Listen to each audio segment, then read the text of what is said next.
నమస్కారం ETV news కి స్వాగతం. ఆంధ్రప్రదేశ్ పారిశ్రామిక అభివృద్ధి పాలసీ 4.0కు మంత్రివర్గం ఆమోదం తెలిపింది.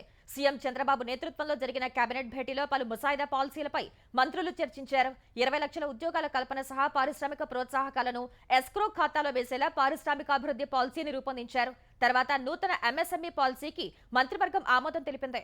2030 నాటికి ఇంటింటికి పారిశ్రామికవేత్త అంశంతో నూతన ఎంఎస్ఎంఈ పాలసీని తీసుకువచ్చారు.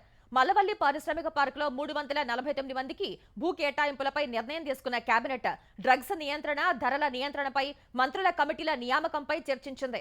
అమరావతి కేంద్రంగా AP anti narcotics task force ఏర్పాటుపైన చర్చించినట్టు తెలిసిందే. ఇదే సమయంలో ఉచిత ఇసుక విధానంపై ఫిర్యాదులకు సంబంధించి సీఎం ఆగ్రహం వ్యక్తం చేశారు. రవాణా ఛార్జీలు తప్ప లబ్ధిదారులకు మరెలాంటి ఛార్జీలు పడకూడదని స్పష్టం చేశారు. ఎవరైనా వచ్చి భారీ ఇసుక తవ్వుకుని తీసుకువెళ్తామంటే ఎలాంటి రుసుము వసూలు చేయరాదని తేల్చి చెప్పారు. ఇసుక అక్రమాలు జరగకుండా ఇన్ఛార్జ్ మంత్రులు బాధ్యత తీసుకోవాలని సూచించారు. ట్రాక్టర్పై వెళ్లిన పక్క ఊరు నుంచి ఇసుక తెస్తున్న ఆంక్షల పేరుతో అధికారులు వేధిస్తున్నారని పలువురు మంత్రులు సీఎం దృష్టికి తీసుకువెళ్లారు. ఈ నిబంధనలు ఎవరు పెట్టారని ముఖ్యమంత్రి తీవ్ర ఆగ్రహం వ్యక్తం చేశారు.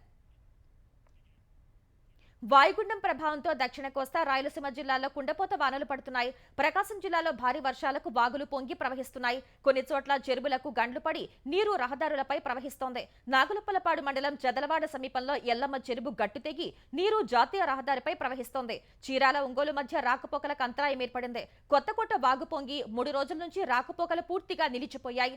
కడప జిల్లాలో భారీగా వర్షం కురుస్తోంది. కడప ఆర్టీసీ బస్టాండ్ జలమయం కాగా బస్సులు ఎక్కేందుకు ప్రయాణికులు ఇబ్బందులు పడుతున్నారు. కమలాపురంలో వర్షానికి రోడ్లన్నీ జలమయమయ్యాయి. పులివెందుల, వేంపల్లి సహా పలు మండలాల్లో జోరు వానలు పడుతుండగా డ్రైనేజీలు పొంగి ప్రవహిస్తున్నాయి. అన్నమయ్య జిల్లా వ్యాప్తంగానూ జోరు వానలు కురుస్తున్నాయి. కర్నూలు, నంద్యాల జిల్లాలో మోస్తరు వర్షాలు పడుతుండగా విద్యా సంస్థలకు సెలవులు ప్రకటించారు. అనంతపురం జిల్లా వ్యాప్తంగా రాత్రి నుంచి వర్షం కురుస్తోంది. విద్యా సంస్థలకు 2 రోజులు సెలవులు ప్రకటించారు. పుట్టపర్తిలో కుండపోత వర్షం పడుతుండగా రోడ్లపై వర్షపు నీరు పొంగి ప్రయాణికులు ఇబ్బందులు పడుతున్నారు. ధర్మవరంలోనూ భారీ వర్షం కురవగా ప్రధాన రహదారులు జలమయమయ్యాయి. తిరుమలలో 2వ రోజు ఎడతెరిపి లేకుండా వర్షం పడుతోంది. పాప వినాశనం, ఆకాశగంగా, శ్రీవారి పాదాలు, శిలాతోరణం వెళ్లే మార్గాల్లో భక్తుల వాహన రాకపోకల్ని అధికారులు నిలిపివేశారు. నెల్లూరు జిల్లాలో 3 రోజుల నుంచి ఎడతెరిపి లేకుండా కురుస్తున్న వర్షాలకు లోతట్టు ప్రాంతాలు జలమయమయ్యాయి.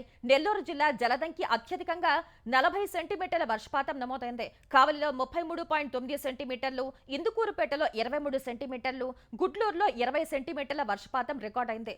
జోరు వానలకు నెల్లూరు శివారు ప్రాంతాలైన తల్పగిరి కాలనీ, ఆర్టీసీ కాలనీ ప్రాంతాలను వర్షం నీరు ముంచెత్తింది. గొలగపూడి, చప్టాపారి కాలనీలు మునగ్గురయ్యాయి. జాతీయ రహదారిపై పెద్ద ఎత్తున నీరు నిలువగా చెరువులోకి వెళ్లేలా అధికారులు చప్టా కట్టకు గండ్లు కొట్టారు.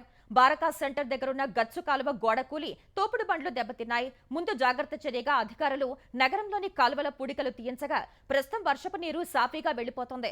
ఆత్మకూరులో ఎడతెరిపిలేని వర్షం కురుస్తుండగా కోలగట్ల, పీర్లగుడిపాడు, కరటంపాడులో పునరావాస కేంద్రాలు ఏర్పాటు చేసి లోతట్టు ప్రజలను అక్కడికి తరలించారు. సంగం బ్యారేజీకి వరద వస్తుండగా 12 గేట్లెత్తి సముద్రంలోకి నీటిని విడుదల చేశారు. భారీ వర్షాలకు జిల్లాలోని అనేక ప్రాంతాల్లో చేతికి అందివచ్చిన వరి, కూరగాయలు, పూల తోటలకు నష్టం జరిగిందని రైతులు ఆవేదన వ్యక్తం చేస్తున్నారు. తీర ప్రాంతాలను పరిశీలించిన కలెక్టర్ ఆనంద్ మత్స్యకార గ్రామాల ప్రజలు జాగ్రత్తగా ఉండాలని సూచించారు. నైరుతి బంగాళాఖాతంలో కేంద్రీకృతమైన వాయుగుండం వాయువ్య దిశగా గంటకు 15 కిలోమీటర్ల వేగంతో కదులుతోందని వాతావరణ విభాగం తెలిపింది. ఈ వాయుగుండం రేపు ఉదయానికి పుదుచ్చేరి, నెల్లూరు మధ్య తీరం దాటుతుందని అంచనా వేసింది. ఈ ప్రభావంతో దక్షిణ కోస్తా, రాయలసీమలో కొన్ని చోట్ల భారీ నుండి అతి భారీ వర్షాలు, పలు చోట్ల తీవ్ర భారీ వర్షం పడే అవకాశం ఉందని హెచ్చరించింది. ప్రకాశం, నెల్లూరు, చిత్తూరు, కడప జిల్లాలో ఆకస్మిక వరదలు సంభవించే అవకాశం ఉందని లోతట్టు ప్రాంత ప్రజలు అప్రమత్తంగా ఉండాలని సూచించింది. పెన్నా నది పరివాహక ప్రాంత ప్రజలు జాగ్రత్తలు తీసుకోవాలని తెలిపింది. ప్రకాశం జిల్లాలో 4, నెల్లూరులో 6, అన్నమయ్య జిల్లాలో 3 మండలాల్లో అధిక ప్రభావం ఉంటుందని పేర్కొంది. అటు నెల్లూరు, తిరుపతి, కర్నూలు, ప్రకాశం, బాపట్ల జిల్లాల్లో 5 ఎస్డీఆర్ఎఫ్, 2 ఎన్డీఆర్ఎఫ్ బృందాలను మోహరించినట్లు ఆంధ్రప్రదేశ్ విపత్తు నిర్వహణ సంస్థ తెలిపింది. అవసరమైన చోట 15 పునరావాస కేంద్రాలు ఏర్పాటు చేశామని చెప్పింది. సముద్రంలో వేటకు వెళ్లిన 61,756 మంది మత్స్యకారుల్ని వెనక్కి రప్పించినట్లు వెల్లడించింది. కేంద్ర సిబ్బంది వ్యవహారాల శాఖ ఆదేశాల మేరకు ఐఏఎస్లు తమకు కేటాయించిన రాష్ట్రాల్లో మొదట విధులకు హాజరు కావాలని తెలంగాణ హైకోర్టు ఆదేశించింది. క్యాట్ ఉత్తర్వుల్ని సవాల్ చేస్తూ తెలంగాణలో విధులు నిర్వహిస్తున్న వాకాటి కరుణ, వాణిప్రసాద్, ఆమ్రపాలి, రొనాల్డ్ రోజ్, ఆంధ్రప్రదేశ్లో పనిచేస్తున్న సృజన, శివశంకర్, హరికిరణ్ తెలంగాణ హైకోర్టును ఆశ్రయించారు. వారి పిటిషన్లపై విచారణ చేపట్టిన హైకోర్టు వివాదాన్ని తేలుస్తామని మొదట కేటాయించిన రాష్ట్రాల్లో చేరాలని సూచించింది. క్యాట్లో నవంబర్ 4న విచారణ ఉందని చెప్పిన ఐఏఎస్ల తరపు న్యాయవాది అప్పటి వరకు తమను రిలీవ్ చేయకుండా ఆదేశాలివ్వాలని కోరారు. రిలీవ్ చేసేందుకు 2 రాష్ట్రాలు డీఓపీటీని 15 రోజులు గడువు కోరాయని తెలిపారు.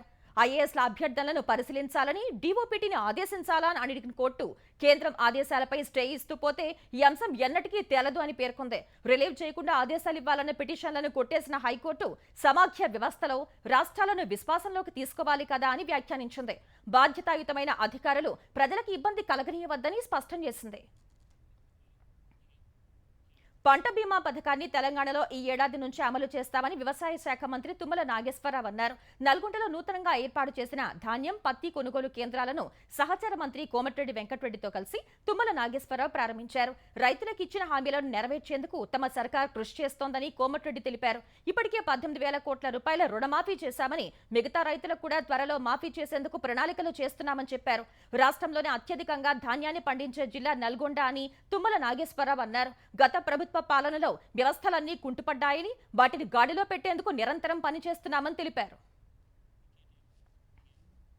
కాంగ్రెస్ ప్రభుత్వ అనాలోచిత విధానాలతో హైదరాబాద్లోని పేదలు ఇబ్బందులు పడుతున్నారని బీఆర్ఎస్ కార్యనిర్వాహక అధ్యక్షుడు కేటీఆర్ ఆక్షేపించారు.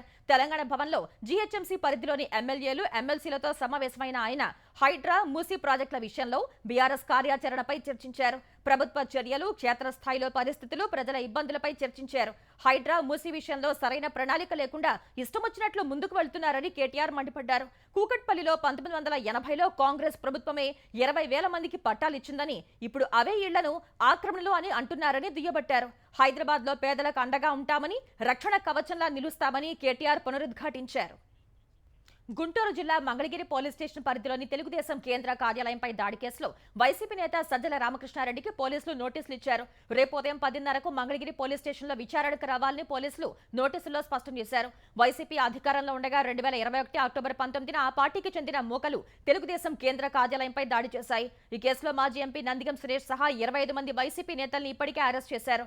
లేళ్ల అప్పిరెడ్డి, తలసిల రఘురాం, దేవినేని అవినాష్ వంటి వారిని విచారించిన పోలీసులు వారిచ్చిన సమాచారం ఆధారంగా సజ్జల పాత్రను గుర్తించారు. వెంటనే సజ్జల విదేశాలకు వెళ్లకుండా లుకౌట్ నోటీసులు ఇచ్చిన పోలీసులు రేపు విచారణకు రావాలని ఇవాళ నోటీసులు ఇచ్చారు.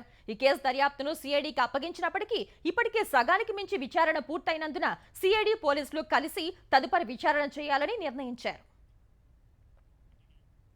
విజయనగరం జిల్లా గుర్ల గ్రామంలో డయేరియాతో 2 రోజుల్లో 5గురు మృతి చెందిన ఘటనపై ముఖ్యమంత్రి చంద్రబాబు విచారం వ్యక్తం చేశారు. ఈ ఘటనపై తన కార్యాలయ అధికారులతో మాట్లాడి వివరాలు తెలుసుకున్న సీఎం ఆ ప్రాంతంలో బాధితుల పరిస్థితి, వారికి అందుతున్న చికిత్స, గ్రామంలో చేపట్టిన పారిశుధ్య పనులపై వివరాలు తెలుసుకున్నారు. భారీ వర్షాలు కురుస్తున్నందున అధికారులు అప్రమత్తంగా ఉండాలని సీఎం సూచించారు.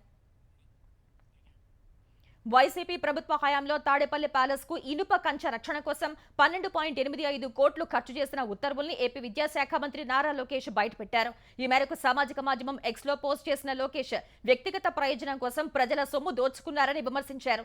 తాడేపల్లి ప్యాలెస్ చుట్టూ 30 అడుగుల ఇనుప కంచెను నిర్మించారని ధ్వజమెత్తారు. నగదు కొరత ఉన్న రాష్ట్ర ఖజానా నుంచే ఇనుప కంచె నిర్మాణానికి ఖర్చు చేశారని ఆరోపించారు. జగన్ తన ఆనందం కోసం విచ్చలవిడిగా ఖర్చు చేసిన టన్నుల కొద్దీ ప్రజాధనానికి లెక్కలు చెప్పాల్సిన సమయం ఆసన్నమైందని లోకేష్ తన పోస్ట్లో పేర్కొన్నారు. వరంగల్ కాంగ్రెస్ నేతల మధ్య నెలకొన్న వర్గ విభేదాలు గాంధీ భవన్ కు చేరాయి. ఉమ్మడి వరంగల్ జిల్లాకు చెందిన పార్టీ నేతలు గాంధీ భవన్ లో టీపీసీసీ అధ్యక్షుడు మహేష్ కుమార్ గౌడ్, ఏఐసీసీ ఇన్ఛార్జ్ దీపాదాస్ మున్సీని కలిసి సమస్యలు చెప్పుకున్నారు. క్షేత్రస్థాయిలో సమస్యల్ని పరిష్కరించుకోవాలని నేతలకు చెప్పినట్లు మహేష్ కుమార్ గౌడ్ తెలిపారు. తమ పార్టీ అంతర్గత విషయాలను సరిచూసుకుంటామని చెప్పారు. విజయవాడ జిల్లా కోర్టు సమీపంలోని ఓ ప్రహరీ గోడ కూలి పక్కనే పార్క్ చేసిన కార్లు ధ్వంసమయ్యాయి. జిల్లా కోర్టు ఎదుట ఉన్న మహిళల వసతి గృహం గోడ గత రాత్రి కూలింది. ఆ ప్రాంతంలో ప్రైవేట్ ఆసుపత్రులు అధికంగా ఉండగా గోడకు ఆనుకుని ఖాళీ ప్రదేశంలో ఉంచిన 5 కార్లు దెబ్బతిన్నాయి. తమిళనాడు, కర్ణాటక రాష్ట్రాల్లో భారీ వర్షాలు కురుస్తున్నాయి. చెన్నైలోని అనేక ప్రాంతాల్లో 10 సెంటీమీటర్ల వర్షపాతం నమోదవగా దాదాపు 300 ప్రాంతాలు జలమయమయ్యాయి. నగరంలోని పలు సబ్వేల్లో 2 నుంచి 3 అడుగుల మేర నీరు నిలిచిపోయింది. రోడ్లపై పెద్ద ఎత్తున వరద నీరు చేరి ప్రయాణికులు తీవ్ర ఇబ్బందులు పడుతున్నారు. రోడ్లపై నిలిచిపోయిన వర్షపు నీటిని తొలగించడానికి పారిశుధ్య కార్మికులు తీవ్రంగా శ్రమిస్తున్నారు. వరదల భయంతో చాలా మంది ముందు జాగ్రత్తగా తమ కార్లను వంతెనలపై నిలిపారు. చెన్నై వేళచ్చేరి ఫ్లైఓవర్ పై వందల సంఖ్యలో కార్లను పార్క్ చేశారు. ఇళ్ల ముందు పార్క్ చేస్తే వరదల్లో కొట్టుకుపో చిక్కుకుపోవచ్చు అనే అనుమానంతో ఫ్లైఓవర్లపై నిలిపినట్లు వాటి యజమానులు చెప్పారు. కుండపోత వర్షాలకు విమానాల రాకపోకలకు అంతరాయం ఏర్పడింది. చెన్నై విమానాశ్రయంలో ఇవాళ పలు విమాన సర్వీసుల్ని రద్దు చేశారు. తిరువళ్లూరు, కాంచీపురం, జంగల్పట్టు జిల్లాల్లో భారీ వర్షాలు కురుస్తుండగా ఆ జిల్లాలో విద్యా సంస్థలకు సెలవు ప్రకటించారు. బెంగళూరులో కూడా భారీ వర్షాలు కురుస్తుండగా అక్కడ కూడా విద్యా సంస్థలకు సెలవు ప్రకటించారు. ఆర్టికల్ 370 రద్దు తర్వాత జమ్మూ కశ్మీర్లో కొత్త ప్రభుత్వం కొలువుతీరింది.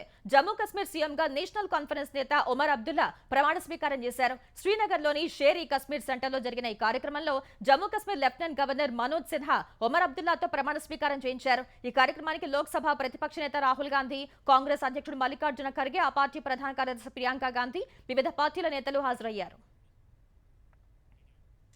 హర్యానాలో వరుసగా మూడోసారి జయభేరి మోగించిన భారతీయ జనతా పార్టీ రేపు కొత్త ప్రభుత్వాన్ని ఏర్పాటు చేయనుంది. హర్యానా ముఖ్యమంత్రిగా నయాబ్ సింగ్ సైని ప్రమాణ స్వీకారం చేయనున్నారు. రేపు మధ్యాహ్నం 12 గంటలకు పంచుకుల సెక్టర్ 5లోని మైదానంలో నిర్వహించే కార్యక్రమంలో హర్యానా గవర్నర్ బండారు దత్తాత్రేయ నయాబ్ సింగ్ సైనితో ప్రమాణ స్వీకారం చేయించనున్నారు. ఈ కార్యక్రమానికి ప్రధాని నరేంద్ర మోదీ, హోంమంత్రి అమిత్ షా సహా పలువురు కేంద్ర మంత్రులు, ఎన్డీఏ పాలిత రాష్ట్రాల సీఎంలు హాజరు కానున్నారు. ముఖ్యమంత్రి చంద్రబాబు కూడా సైని ప్రమాణ స్వీకారోత్సవానికి వెళ్లనున్నారు.